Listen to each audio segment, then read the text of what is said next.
सच के साथ। नमस्कार, सिटी वाराणसी लाइव में आप सभी का स्वागत है। मैं हूं अमित मिश्रा। आइए देखते हैं आज के हेडलाइंस।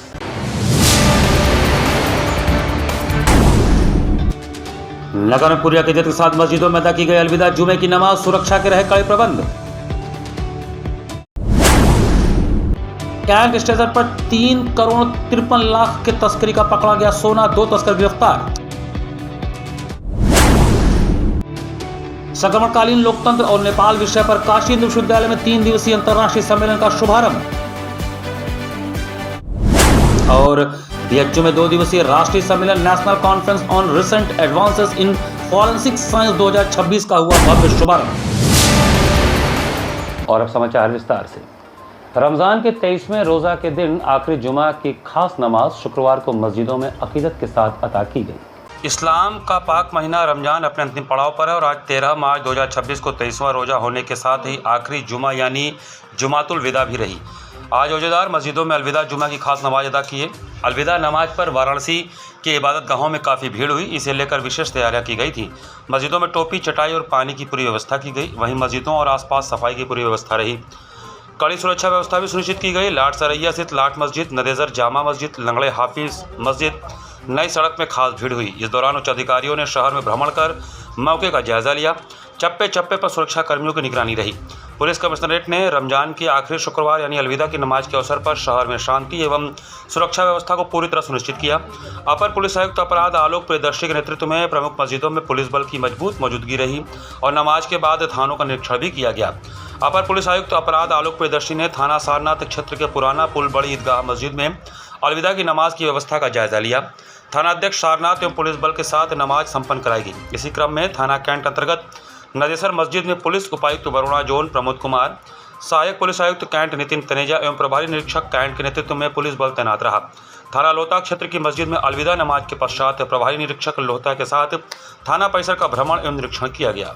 आज जो है अलविदा की नमाज जो है जुमे की अलविदा की नमाज जो रमज़ान शरीफ में जो आखिरी जुमा होता है उसको अलविदा कहा जाता है। लेकिन अभी हो सकता है कि अगला जुमा भी अलविदा हो सकता है अगर चाँद नहीं होगा तो। आज यहाँ पर जानवाफी मस्जिद में पेश इमाम मौलाना आखिर साहब ने नमाज अदा कराई।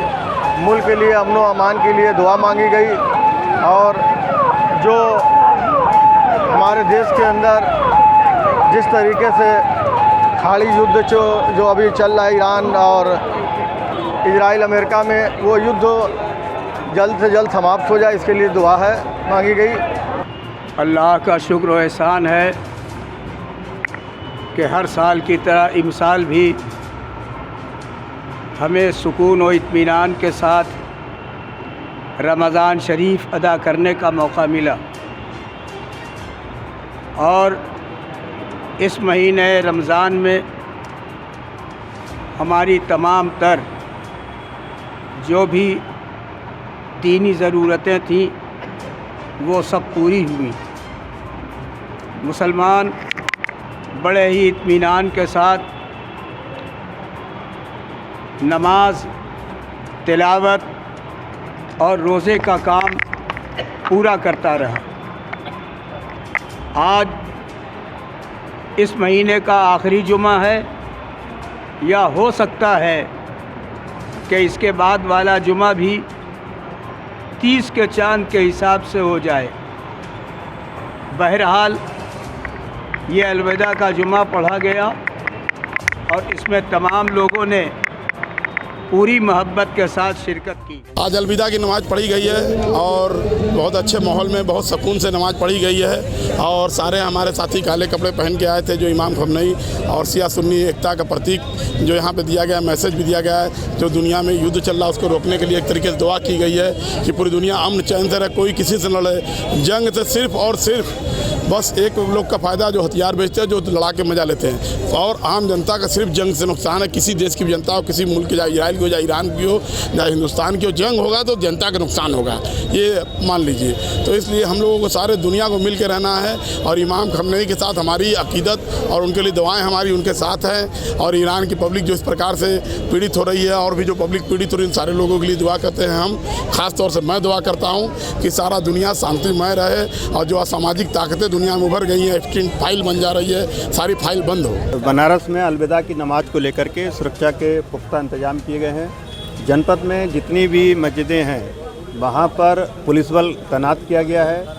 जो हमारे वरिष्ठ अधिकारी हैं, गजेटेड ऑफिसर्स हैं, वो स्वयं सड़कों पर उतर करके फुट पेट्रोलिंग कर रहे हैं, रूट मार्च कर रहे हैं। और जितनी बड़ी मस्जिदें हैं वहाँ पर हम लोग स्वयं जाकर के सुनिश्चित कर रहे हैं कि शांतिपूर्वक तरीके से अलविदा की नमाज अदा हो।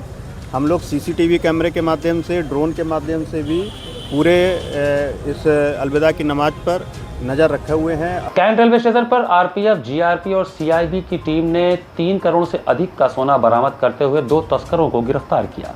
कैंट रेलवे स्टेशन पर आरपीएफ, जीआरपी और सीआईबी की टीम को बड़ी सफलता हाथ लगी है। टीम ने राजधानी एक्सप्रेस ट्रेन से 3 करोड़ से अधिक का सोना बरामद किया है। इसके साथ ही 2 तस्करों को भी पकड़ा गया है।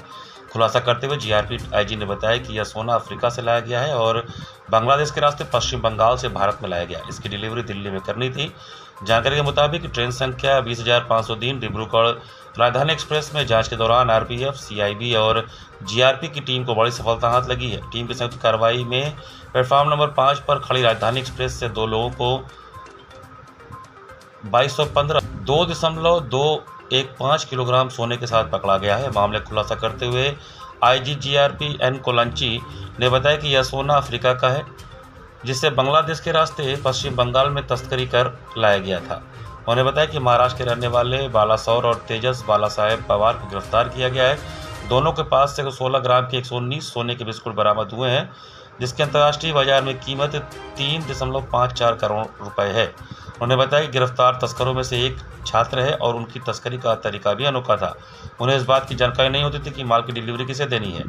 आईजी जीआरपी ने बताया कि आरोपी पश्चिम बंगाल से सोने की तस्करी कर दिल्ली डिलीवरी करने वाले थे। हालांकि उन्हें इस बात की जानकारी नहीं थी कि यह सोना दिल्ली में किसे देना है। उन्हें बताया कि उन्हें एक फ़ोन दिया जाता था और उसी के जरिए उनसे कोऑर्डिनेशन होता था। दिल्ली में पहुँचने से पहले उनका फ़ोन आता और बताया जाता है कि यह सोना किसे देना था। इसके साथ ही फ़ोन को भी उसी व्यक्ति को सौंप देना होता है। आईजी ने बताया कि पकड़ा गया आरोपी 3 महीने में करीब 35 से 40 बार यह कर चुका है और इससे पूर्व भी पकड़ा गया है। हर बार छूटने के बाद तस्करी के इस धंधे में शामिल हो जाता था। फिलहाल आरपीएफ, जीआरपी और एसआईबी की टीम इस नेटवर्क से जुड़े अन्य लोगों की तलाश कर रही है। उन्होंने बताया कि जल्द ही इस बड़े नेटवर्क और पूरे गैंग का खुलासा किया जाएगा। टीम ने पकड़े गए सोने को कस्टम विभाग को सुपुर्द कर दिया और आरोपियों को जेल भेज दिया है। यूपी पुलिस का एक बढ़िया सफलता है। हमारा जीआरपी आरपीएफ का जॉइंट टीम एक मुखबिर के इंफॉर्मेशन के अनुसार 2 लोग का पकड़ा है।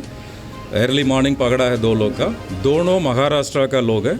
उनके साथ ऐसे क्या जानकारी मिला वो सही हुआ चेकिंग के समय। हम लगभग 2 kg 215 ग्राम गोल्ड का पकड़ा। मार्केट वैल्यू इसका अराउंड 3.5 करोड़ है, उसके ऊपर भी होगा। इन्हीं लोग से ये जानकारी मिल रहा है, ये है हम लोग का लग रहा है ये अफ्रीका का गोल्ड है। उधर से कैसे बांग्लादेश आया, बांग्लादेश से वेस्ट बंगाल आया, वेस्ट बंगाल से इनका दे रहा है, ये दिल्ली जा रहा है। ऐसे बड़ा गैंग हो सकता है। हम लोग इनका पूछताछ कर रहा है। वी होप इसी ये लिंक का पकड़ करके और बड़ा सफलता का पूरी कोशिश करेंगे। इसमें पकड़ने वाला हमारा टीम है, उन लोगों का मैं मैक्सिमम रिवार्ड अनाउंस कर रहा हूँ। इधर कस्टम्स से बात करके ये गोल्ड अभी कस्टम्स का, इनकम टैक्स का जाएंगे, उधर भी बात करके मुखबिर लोगों का प्लस हमारा वो सफलता भी कर दिया, वो टीम का ज़्यादा रिवार्ड दे देंगे। प्रधानमंत्री किसान सम्मान निधि योजना की 22वीं किस्त के वितरण के अवसर पर भारतीय सब्जी अनुसंधान संस्थान में भव्य कार्यक्रम आयोजित किया गया। भारतीय सब्जी अनुसंधान संस्थान वाराणसी में प्रधानमंत्री किसान सम्मान निधि योजना की 22वीं किस्त के वितरण के अवसर पर भव्य कार्यक्रम का आयोजन किया गया। इस योजना के अंतर्गत पात्र किसानों को हर वर्ष 6,000 की सहायता 3 किस्तों में दी जाती है। यह योजना किसानों को आत्मनिर्भर बनाने की दिशा में केंद्र सरकार का ऐतिहासिक पहल है। इस अवसर पर देश भर के 9 करोड़ 32 लाख किसानों के खाते में 18,640 करोड़ रुपए जमा किए गए। किसानों को प्रधानमंत्री नरेंद्र मोदी जी द्वारा प्रत्यक्ष रूप से 2,000 की किस्त माता कामाख्या की पावन भूमि असम के कल्चरल सेंटर खानापारा गुवाहाटी से ट्रांसफर किया गया और प्रधानमंत्री ने 19.5 लाख करोड़ से अधिक की असम के लिए परियोजनाओं का उद्घाटन एवं शिलान्यास किया। चाय बागान के 28,000 से अधिक परिवारों को भूमि पट्टा भी प्रदान किया गया। इस अवसर पर किसानोन्मुखी केंद्र सरकार की विभिन्न उपलब्धियों एवं परियोजनाओं की विस्तृत चर्चा की गई। कार्यक्रम का सीधा प्रसारण संस्थान परिसर में बड़ी स्क्रीन के माध्यम से किया गया, जिसे बड़ी संख्या में किसानों, वैज्ञानिकों, कृषि अधिकारियों, एफपीओ प्रतिनिधियों एवं छात्र छात्राओं ने देखा। कार्यक्रम के मुख्य अतिथि डॉक्टर सुनील पटेल, विधायक रोहनिया वाराणसी, ने किसानों से बात करते हुए कहा कि प्रधानमंत्री किसान सम्मान निधि पात्र किसान परिवारों को सालाना 6,000 की सहायता 3 बराबर किस्तों में सीधे बैंक खाते में भेजी जाती है, जो बिना बिचौलिया, बिना परेशानियों सीधा किसानों को लाभ मिल रहा है। इस योजना ने देश के छोटे और सीमांत किसानों की आर्थिक स्थिति को सशक्त किया है। कार्यक्रम के दौरान संस्थान के निदेशक डॉक्टर राजेश कुमार ने किसानों को संबोधित करते हुए कहा कि प्रधानमंत्री किसान सम्मान निधि योजना ने देश के छोटे और सीमांत किसानों की आर्थिक स्थिति को सशक्त किया है। यह योजना कृषि क्षेत्र में स्थायित्व एवं आत्मनिर्भरता की दिशा में एक महत्वपूर्ण कदम है। निदेशक ने किसानों से कहा कि यह सिर्फ एक कार्यक्रम नहीं, बल्कि किसान के स्वाभिमान और राष्ट्र निर्माण में उसकी भूमिका का उत्सव है। कार्यक्रम में वाराणसी और आसपास के जनपदों के 500 से अधिक किसान एवं अन्य प्रतिभागी शामिल हुए और प्रधानमंत्री द्वारा प्रत्यक्ष लाभ अंतरण प्रणाली के माध्यम से दी गई सहायता के लिए आभार प्रकट किया। नेपाल अध्ययन केंद्र राजनीति विज्ञान विभाग द्वारा काशी हिंदू विश्वविद्यालय में 3 दिवसीय अंतर्राष्ट्रीय संगोष्ठी का शुभारंभ हुआ। नेपाल अध्ययन केंद्र राजनीति विज्ञान विभाग सामाजिक विज्ञान संकाय के द्वारा आयोजित 3 दिवसीय अंतर्राष्ट्रीय संगोष्ठी का शुभारंभ केनुडप्पा सभागार में मुख्य अतिथि प्रोफेसर अजित कुमार चतुर्वेदी, कुलपति काशी हिंदू विश्वविद्यालय प्रोफेसर SD मुनि, सामाजिक विज्ञान संकाय के संकाय प्रमुख प्रोफेसर अशोक कुमार उपाध्याय, राजनीतिक विज्ञान विभाग के विभागाध्यक्ष जी प्रोफेसर अमरनाथ मोहंती द्वारा दीप प्रज्वलन और मालवीय जी की मूर्ति पर माल्यार्पण के साथ हुआ। इसके बाद शोधार्थी मोहन ने सभी अतिथियों का नेपाली भाषा में स्वागत किया। उद्घाटन सत्र की अध्यक्षता प्रोफेसर अशोक कुमार उपाध्याय ने किया। स्वागत वक्तव्य देते हुए विभागाध्यक्ष प्रोफेसर अमरनाथ मोहंती ने कहा कि नेपाल अध्ययन केंद्र फिर से नए रूप में उभर रहा है, जिसका काम एक समय में नेपाल अध्ययन पर केंद्रित रहा था। आज के समय में नेपाली समाज बड़े बदलाव की ओर बढ़ रहा है। सामाजिक न्याय तथा राजनीतिक प्रतिनिधित्व की मांग बढ़ रही है। सम्मेलन के संयोजक प्रोफेसर अभिनव शर्मा ने सेमिनार की थीम का परिचय देते हुए कहा कि नेपाली राज्य निर्माण की प्रक्रिया से गुजर रहा है, जहां अभी नई राजनीतिक संस्थाओं और प्रक्रियाएं अपने प्रारंभिक चरण में गुजर रही हैं। नेपाल के राजनीतिक संक्रमण को समझने में आज का समय काफ़ी महत्वपूर्ण है। इसके साथ ही हमें यह भी समझने की जरूरत है कि 2 बड़े देशों के बीच स्थित नेपाल का साउथ एशिया के लिए क्या महत्व है। अगली कड़ी में विशेष वक्तव्य देते हुए कुलपति प्रोफेसर अजित कुमार चतुर्वेदी ने इस बात को लेकर प्रसन्नता व्यक्त की कि नेपाल अध्ययन केंद्र अपने नए रूप में हमारे सामने फिर से आ रहा है। उन्होंने बताया कि BHU और नेपाल का बहुत गहरा रिश्ता रहा है। इस रिश्ते में गहराई से संबंधित उन्होंने एक अनुभव भी साझा किया। उन्होंने इस बात पर जोर दिया कि लोकतंत्र हमारे लिए एक नई परिकल्पना रही है, लेकिन हमें आज ऐसे सेंटर बनाने की जरूरत है कि जहां लोकतंत्र और अन्य राजनीतिक विचारों पर अध्ययन किया जाए और हम वैश्विक अपेक्षाओं में कुछ योगदान दे सकें। हमें इस बारे में सोचना होगा। सत्र के मुख्य वक्ता प्रोफेसर SD मुनि ने बीज वक्तव्य देते हुए कहा कि बनारस और BHU ने नेपाल में लोकतंत्र की लड़ाई में महत्वपूर्ण योगदान दिया है। उन्होंने नेपाल और नेपाल अध्ययन के प्रति अपने लगाव को व्यक्त करते हुए कहा कि नेपाल अध्ययन उनका पहला प्यार है। उन्होंने लोकतंत्र के 3 आयाम प्रस्तुत किए। यह नेपाल और भारत के बीच में जो लोकतंत्र, दोनों देश लोकतंत्र को समर्थित करते हैं, लोकतांत्रिक ढांचा है, और किस तरीके से वहाँ की लोकतांत्रिक ढांचा और यहाँ की एक वर्तमान को जोड़ते हुए उस तमाम विषयों को जो जेएनजी आंदोलन हुए हैं, या फिर वो जो वहाँ की उसकी कॉन्स्टिट्यूशन की एक जर्नी किस प्रकार से रही है, इंडियन की कॉन्स्टिट्यूशन जर्नी कैसी रही है, इन सबको जोड़ते हुए एक 3 दिन का ये वेबिनार आयोजित किया गया है। इसमें प्रोफेसर SD मुनि सर, जो कि वहाँ के पहले के राजदूत रह चुके हैं, वो आए हुए हैं, और तमाम विद्वान जन आए हुए हैं। कई शोधार्थी, बनारस हिंदू यूनिवर्सिटी के बहुत शोधार्थी और शिक्षक जन हैं। तो हम सब मिलकर ये 3 दिनों का कार्यक्रम कर रहे हैं। इस सम्मेलन से भारत और नेपाल में जो कितनी मजबूतियाँ बढ़ेंगी? मजबूती प्रत्यक्ष रूप से अगर हम कहें तो शायद हम तो तुरंत देखने को ना मिले, पर इसके दूरगामी असर जरूर रहेंगे, क्योंकि अगर इस तरीके की चर्चा होंगी तो यह समझ में आएगा कि यहाँ के लोग भी नेपाल के बारे में या नेपाल की चीज़ों के, वहाँ के संवैधानिक ढांचे के बारे में क्या सोच रहे हैं, क्या समझ रहे हैं। तो ये सारी चीज़ों को समझने में एक दूरगामी परिणाम है, जो कि आने वाले जो नए विद्यार्थी रहेंगे, जो नए शोधार्थी रहेंगे, उनको नए विषय मिलेंगे जिससे शोध करके और गहराई से इस विषय को समझने में उन्हें सहायता मिलेगी।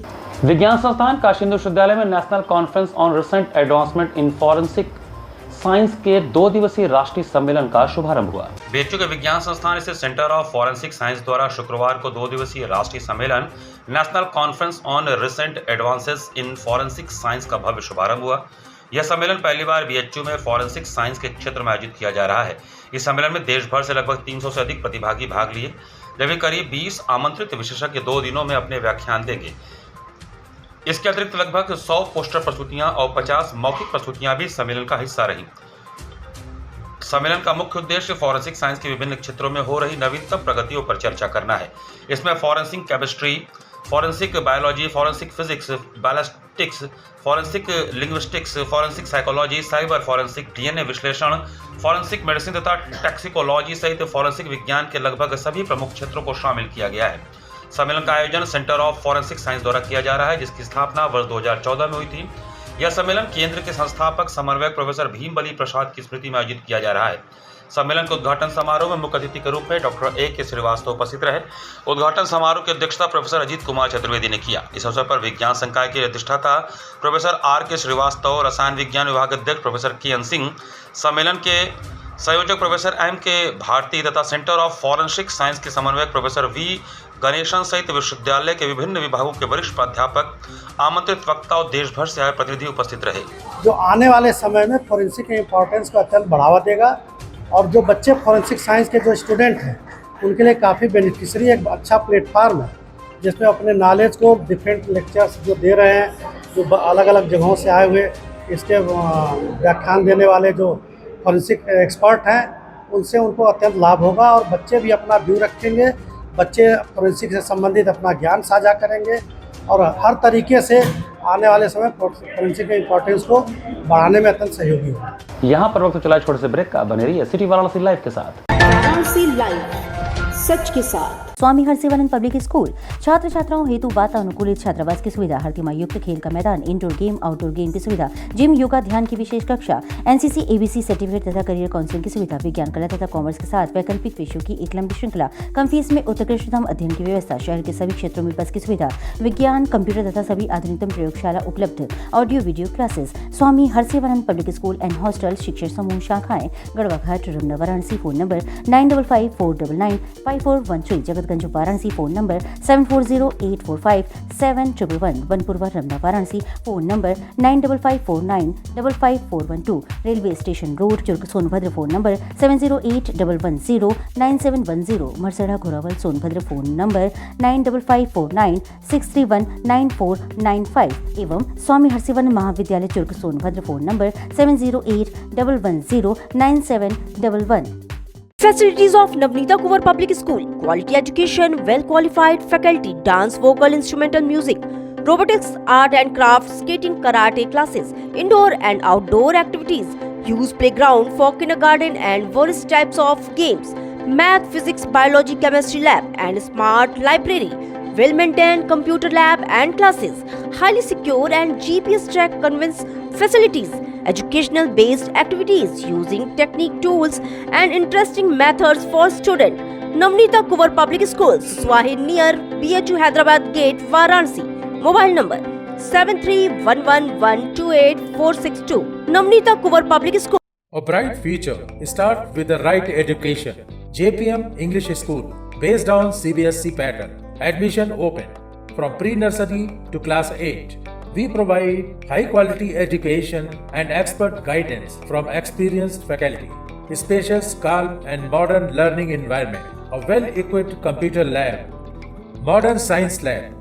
Well-stocked library. Indoor games like chess, carom, ludo, etc.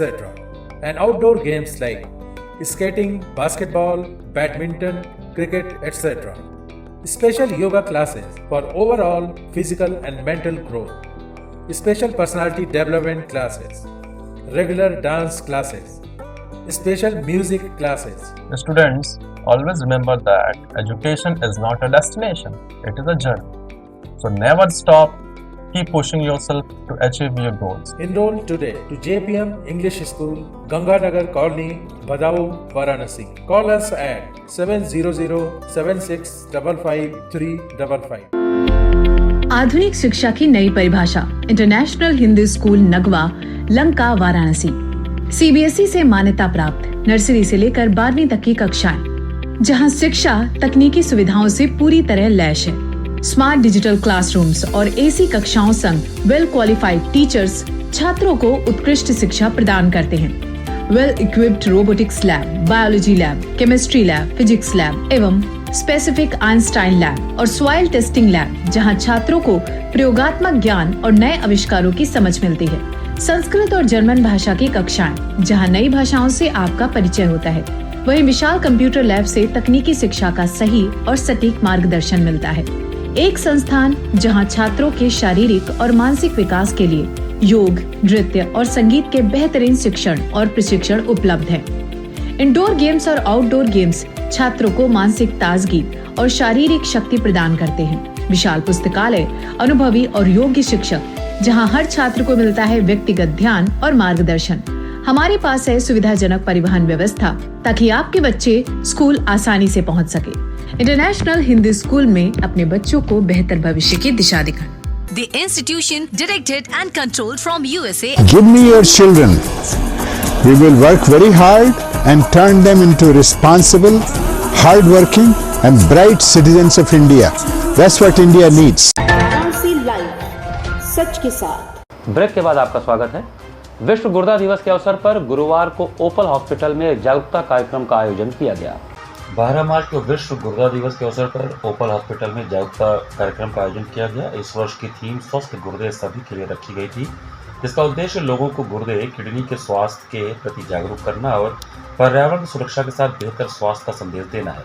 कार्यक्रम में वरिष्ठ गुर्दा रोग विशेषज्ञ डॉक्टर प्रदीप कुमार राय ने उपस्थित लोगों को संबोधित करते हुए कहा कि आज के समय में गलत खान पान, प्रदूषण और अनियमित जीवन शैली के कारण गुर्दा रोग तेजी से बढ़ रहे हैं। ऐसे में समय समय पर स्वास्थ्य जांच, पर्याप्त पानी पीना, संतुलित आहार लेना और नियमित व्यायाम करना अत्यंत आवश्यक है। उन्होंने बताया कि गुर्दे हमारे शरीर के महत्वपूर्ण अंग हैं, जो शरीर से विषैले पदार्थों को बाहर निकालने का काम करते हैं। यदि गुर्दे स्वस्थ रहेंगे तो शरीर भी स्वस्थ रहेगा, इसलिए हर व्यक्ति को अपने स्वास्थ्य के प्रति सजग रहने की जरूरत है। इस अवसर पर अस्पताल में आए मरीजों और उपस्थित लोगों को गुर्दा रोगों से बचाव के उपायों की जानकारी दी गई। कार्यक्रम में कई गणमान्य अतिथि भी उपस्थित रहे, जिन्होंने इस जागरूकता अभियान की सराहना करते हुए लोगों से स्वस्थ जीवन शैली अपनाने की अपील की। कार्यक्रम के अंत में सभी को गुर्दे के स्वास्थ्य के प्रति जागरूक रहने और नियमित स्वास्थ्य जांच कराने का संकल्प दिलाया गया। फूड ले रहे हैं और काम जो है रिमोट कल्चर में काम कर रहे हैं और ज़्यादातर स्ट्रेस ले रहे हैं, क्योंकि सभी के लिए टारगेट सेट किया गया है कि इतना आप काम करेंगे तो आपको इस तरह से जो है प्रोत्साहित किया जाएगा। लेकिन उससे स्ट्रेस होता है, स्ट्रेस ही डायबिटीज़ का, ब्लड प्रेशर का को बढ़ाने का काम करता है। हार्ट अटैक हो सकता है, उसकी संभावना बढ़ जाती है स्ट्रेस की वजह से। तो इसलिए आजकल खान पान की शैली में बदलाव करने की ज़रूरत है, आदमी के जीवन शैली में बदलाव करने की ज़रूरत है, जिससे कि ढेर सारी बीमारियों को बचाया जा सके और गुर्दों को सुरक्षित रखा जा सके। और इस विश्व गुर्दा दिवस पर हम लोग की इच्छा यही होती है कि गुर्दे के साथ साथ आदमी स्वस्थ रहे और सुरक्षित रहे, समाज सुरक्षित हो और उससे जो है फिर विश्व सुरक्षित रहे। चैत्र नवरात्र के पावन अवसर पर श्री काशी विश्वनाथ धाम में विविध धार्मिक एवं सांस्कृतिक कार्यक्रमों का आयोजन किया जाएगा। श्री काशी विश्वनाथ धाम में चैत्र नवरात्र पर्व के पावन अवसर पर विविध धार्मिक तथा सांस्कृतिक कार्यक्रमों का आयोजन किया जाएगा। इस संबंध में श्री काशी विश्वनाथ मंदिर के मुख्य कार्यपालक अधिकारी विश्वभूषण ने बताया कि प्रथम दिवस पर कलश स्थापना किया जाएगा। चैत्र नवरात्र पर्व की पूर्व संध्या पर माता काशी विशालाक्षी शक्तिपीठ से 9 कलश गंगाजल श्री काशी विश्वनाथ जी को अर्पित किया जाएगा। अगले दिवस प्रातःकाल मंगला आरती के पश्चात सर्वप्रथम प्रथम शक्तिपीठ माता काशी विशालाक्षी द्वारा प्रेषित 9 कलश गंगाजल से महादेव का जलाभिषेक किया जाएगा। चैत्र नवरात्र के 9 दिनों में प्रतिदिन भगवान श्री विश्वेश्वर द्वारा श्रृंगार सामग्री तथा वस्त्र माता विशालाक्षी को भेंट स्वरूप प्रेषित किए जाएंगे। माता काशी विशालाक्षी शक्तिपीठ के साथ साथ काशी में स्थित नवदुर्गा स्वरूप देवियों को भी प्रतिदिन के अनुसार श्री काशी विश्वनाथ ज्योतिर्लिंग धाम से वस्त्र एवं श्रृंगार सामग्री अर्पित की जाएगी। चैत्र नवरात्र के 9 दिनों में प्रतिदिन धाम स्थित शिवाचनम मंच पर सांस्कृतिक संध्या का आयोजन किया जाएगा। चैत्र नवरात्र के दौरान प्रतिदिन श्री काशी विश्वनाथ धाम में शक्ति आराधना के अंतर्गत दुर्गा सप्तशती का शास्त्रीय विधि विधान से पाठ संपन्न किया जाएगा। एक दिवस काशी की परंपरा के अनुसार माता श्रृंगार गौरी की आराधना को समर्पित रहेगा। इसी परंपरा के निर्वहन में काशी विश्वनाथ धाम में विराजमान माता श्रृंगार गौरी की आराधना काशीवासी एवं श्रद्धालुओं द्वारा किया जाएगा। मंदिर न्यास द्वारा इस अवसर पर श्रद्धालुओं के लिए नारियल तथा फलाहारी प्रसाद की व्यवस्था की जाएगी और आयोजन गरिमापूर्ण रूप से संपन्न किया जाएगा। रामनवमी के पावन अवसर पर अखंड रामायण पाठ का आयोजन होगा। नवमी तिथि को 9 मातृ शक्तियों को मुख्य याजक के रूप में आमंत्रित कर नवमी यज्ञ संपन्न कराया जाएगा। यह सभी आयोजन श्रद्धा, विधि और काशी की प्राचीन परंपराओं के अनुरूप संपन्न किए जाएंगे, जिनमें बड़ी संख्या में श्रद्धालुओं के सम्मिलित होने की अपेक्षा है। दिनांक 19 मार्च 2026 से प्रारंभ हो रहा है और दिनांक 27 मार्च 2026 तक यहाँ पर चलेगा। श्री काशी विश्वनाथ मंदिर न्यास अपने निरंतर जो नवाचार प्रारंभ किए गए हैं उनका अनुपालन करते हुए इस वर्ष भी प्रथम दिवस कलश स्थापना करेगा।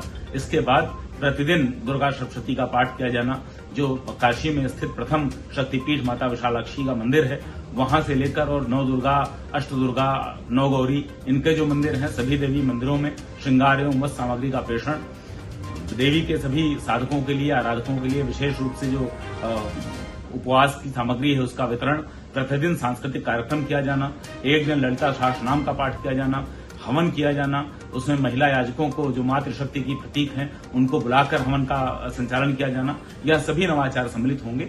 महादेव के धाम से शक्ति की आराधना का यह पर्व सभी महादेव के भक्तों को, सभी शक्ति के साधकों को, शक्ति के आराधकों को बहुत बहुत शुभकामनाओं के साथ यह कार्यक्रम विवरण हम जारी कर रहे हैं और सभी महादेव के श्रद्धालुओं से अनुरोध है कि इसमें श्री काशी विश्वनाथ मंदिर न्यास के सहायक बने और बहुत ही समारोह पूर्वक जो माता का पर्व है इसको हम संपन्न करने में काशी की परंपरा के अनुसार, शास्त्र के अनुसार, जो रीति है उसके अनुसार, जो लोक पर्व है उसके अनुसार हम लोग इसको मनाएं और इसका आयोजन संपन्न करें। घाट संध्या कार्यक्रम में वर्धमान से पधारी देवाश्री मांझिल्य एवं अनंता सेन का भरतनाट्यम नृत्य हुआ। जिला प्रशासन की अभिनव पहल पर शुक्रवार को सुबह बनास के अंतर्गत घाट संध्या कार्यक्रम में वर्धमान से पधारी युवा कलाकार देवाश्री मांझिल्य ने भरतनाट्यम नृत्य का शुभारंभ गणेश स्तुति, पदम, शिव स्तुति, कीर्तनम एवं द्वय कलाकार जिसमें आनंदिता सेन गुप्ता एवं देवाश्री ने नारी सशक्तिकरण से संबंधित नृत्य से समापन किया। कलाकार ने पद, लय, ताल, अंग संचालन, बाकी चितवन एवं लास से भरे सौंदर्य के माध्यम से दर्शकों के हृदय को मंत्रमुग्ध किया। कलाकार को प्रमाण पत्र आनंदिता सेन गुप्ता ने प्रदान किया। कार्यक्रम का संयोजन सुबह बनास के सचिव संस्थापक डॉक्टर रत्नेश वर्मा ने किया। कार्यक्रम का सफल संचालन सीमा केसरी ने किया। इस अवसर पर भारी संख्या में दर्शकगण उपस्थित रहे।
नमो घाट पर आयोजित होने वाले सांस्कृतिक संध्या में तमिलनाडु से पधारे परेश बाबा का भरतनाट्यम नृत्य हुआ। गुरुवार को जिला प्रशासन वाराणसी में मंडलायुक्त राजलिंगम तथा जिलाधिकारी सत्येंद्र कुमार की पहल पर आयोजित होने वाले सांस्कृतिक संध्या कार्यक्रम में तमिलनाडु से पधारे परेश बाबा द्वारा भरतनाट्यम नृत्य का कार्यक्रम आयोजित हुआ, जिसमें उन्होंने सर्वप्रथम श्री स्तुति पर नृत्य प्रस्तुत किया। उसके पश्चात गंगा स्तुति एवं नाग स्तुति पर नृत्य प्रदर्शित किया तथा अंत में महादेव को समर्पित प्रसिद्ध भजन शिव कैलाशों के वासी पर भावपूर्ण नृत्य प्रस्तुत कर वहां बैठे दर्शकों के हृदय को स्पर्श किया। कार्यक्रम का संचालन धन्यवाद ज्ञापन तरुण कुमार सिंह ने किया। कार्यक्रम संयोजक अंशुमान महाराज रहे। इसी के साथ सिटी वाराणसी लाइव का ये संस्करण हम ही समाप्त करते हैं। मुझे दीजिए आज्ञा। नमस्कार।